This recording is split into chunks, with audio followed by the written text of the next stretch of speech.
தர்மபுரி மாவட்டம் தென்கரக்கோட்டை ஏரி வறண்டுள்ளதால் குடிநீர் தேவைக்காக கால்வாய் மூலம் ஏரிக்கு தண்ணீர் திறந்துவிட வேண்டும் என விவசாயிகள் மற்றும் பொதுமக்கள் கோரிக்கை விடுத்துள்ளனர். பாப்பிரெட்டிப்பட்டி அருகே உள்ள தென்கரைக்கோட்டை கிராமத்தில் உள்ள ஏரி தண்ணீரின்றி வறண்டு காணப்படுகிறது.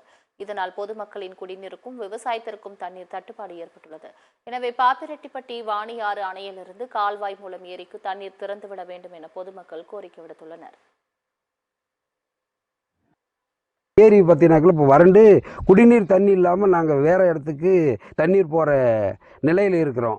இதை அரசு உடனடியாக எங்களுக்கு வாணியாறு அணையிலிருந்து குடிநீர் தேவைக்காக, விவசாய தேவை இருந்தாலும் ஒரு பக்கம் இருந்தாலும் குடிநீர் தேவைக்காக குறைஞ்சபட்சம் எங்களுக்கு ஒரு 4 டிஎம்சி தண்ணி தேவைக்கு படும்போது 1 டிஎம்சியாவது தண்ணி விட்டாங்கனாக்கில் எங்களுக்கு சிறப்பாக இருக்கும்.